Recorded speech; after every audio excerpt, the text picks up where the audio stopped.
Le trappeur palestinien et redoutable courtisan Ahmad al-Kourieni et l'alchimiste allemand Gustav von Zittigheim se rencontrent durant les réunions du Dieu Pan, un club parisien fondé en grand secret par Edgar Degas en 1908 et dédié à l'étude esthétique et scientifique des grands singes cybernéticiens, dont le rarissime Pan Kuberneticus, le bonobo du Bangladesh, aujourd'hui éteint.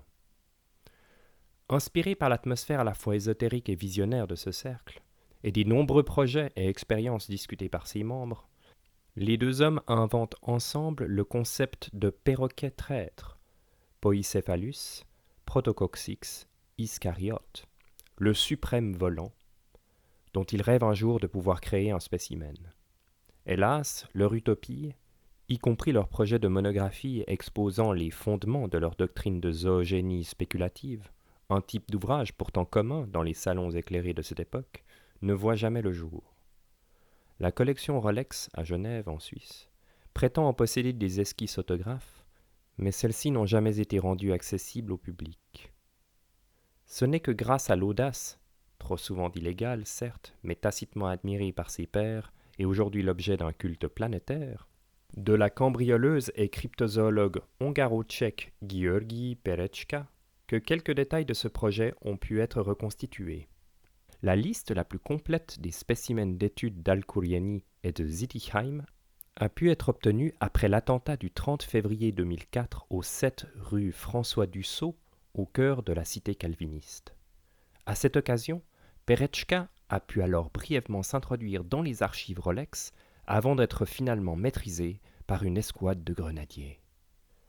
Malgré le nombre important de victimes, 2 civils, 18 militaires, 5 chiens, 3 corbeaux de combat, presque 100 blessés, et l'ampleur des dégâts, le chiffre officiel se monte à un demi-milliard de francs suisses, la moitié de l'immeuble s'étant affaissé à la suite de la prise du sous-sol par les forces armées, l'état mental de l'intruse a été jugé trop indescriptible par les assises fédérales pour ne pas être sujet à un traitement particulier.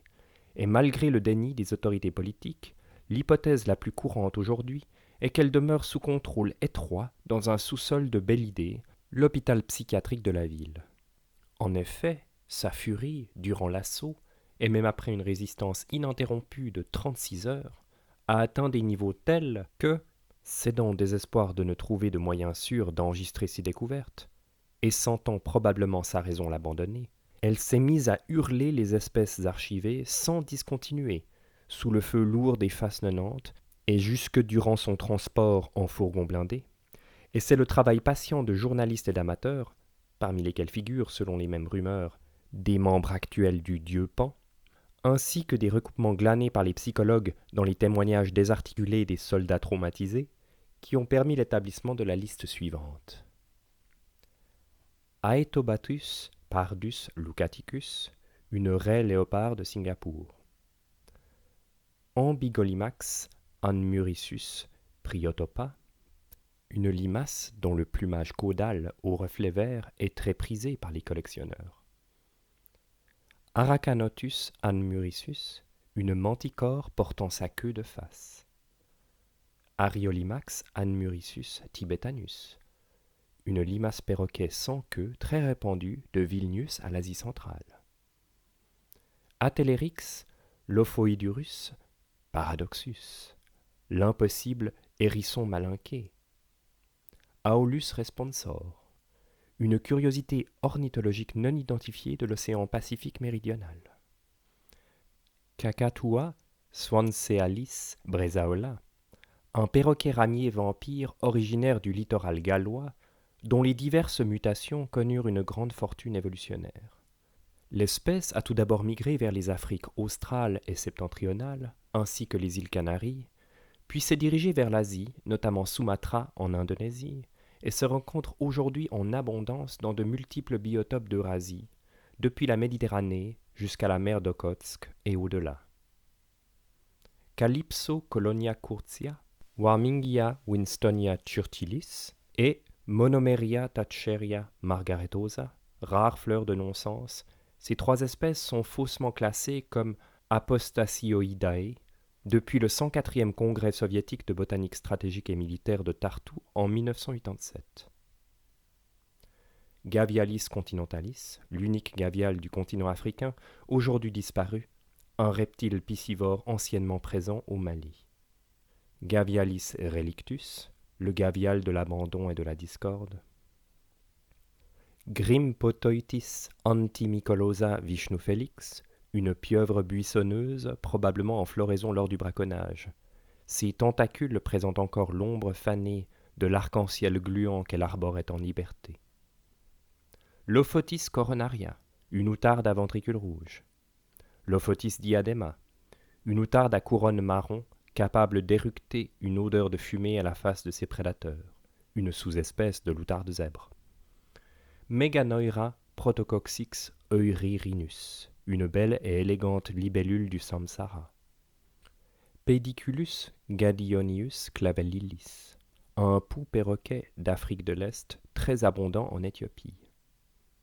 Poicephalus protococcix caricatus, un perroquet zèbre, aux raies vives mais au regard sombre.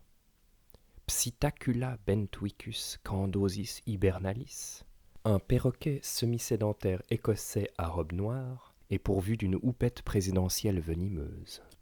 Psittacula parthenopus, un perroquet nichant dans les creux du noyer mexicain, Juglans lopetius, dont le chant caractéristique a longtemps été supposé détenir le pouvoir de charmer ses proies. Rotinculus eremitis, un perroquet mystique afghan, fameux rival du pigeon ravelin, Columba mountbattenia, fine fleur des volières hindoustaniques. Rotinculus nanidion, une fleur de Chine dont les pétales chatoyants imitent le plumage du perroquet zèbre. Rubus robustus, un arbuste à fleurs blanches et mélancoliques qu'on peut trouver sur les pentes herbeuses du nord et de l'ouest du continent sud-américain. Selenoclamis anmurisus amarillosa verrucifère, une loche à mue sanglante et appendice scorpionique, commune en Malaisie, en Corée et au Japon. Upupa tyrinia atrata, une huppe ténébreuse d'Italie centrale. Il est bien certain que cette liste n'est pas exhaustive, et de multiples groupes, tant zoologues que transanimalistes, tentent en vain de convaincre la Fondation Rolex d'ouvrir ses archives. L'auditeur curieux trouvera de plus amples informations dans les ouvrages et articles suivants. Berthe Chaplet, Les animaux donc l'homme, Descartes à l'appui des écosystèmes. Gazette des curieux, supplément littéraire, 1931, pages 111 à 126. Georges Cuvier, Tentative de systématisation des habitudes de mouvement et de repos des oiseaux du voyage. Académie des sciences, Journal des savants, supplément, tome 42, 1783, pages 156 à 1650. Même auteur, 3 recettes de volaille en préfiguration à Betty Bossy. Les grands oubliés culinaires de 1789, tome 2, Gabriel Heimbel, Ganondorf Verlag, 1995, pages 333-334. Philippe Gérard, La grande histoire illustrée des perroquets, édition Payot, 2012. Même auteur, La prise de bec, un savoir-faire indispensable à votre survie. Article disponible sur featherhunter.com, juillet 1997. Même auteur, Le parcours merveilleux et terrifiant du perroquet capucin, de l'île de la Réunion à Djibouti, et ses disparitions successives. Kurdistan Free Press, 2003. Jean Nicolas, Les Huguenots, mangeurs du monde, édition Slatkin, 1979. Description d'une famille de perroquets capucins protestants et de leur idéologie gastronomique. Le père Bontemps, Essai de classification du terrorisme animal, Les presses de képi blanc, 1937. Ceux dont les oreilles sont au moins aussi friandes que leurs yeux pourront écouter Adam Curry, The Speaking Crowd of Birds, My World in the Life of a Political Parrot, à écouter sur le podcast de Quatch Washington, 23 octobre 2010, www.usa.gov/Quatch. Ou se repaître de la chaîne YouTube de Christian Rézilong, dit Capucin, un perroquet spécialisé dans la restauration vocale de documentaires animaliers historiques, www.youtube.com/crazylong.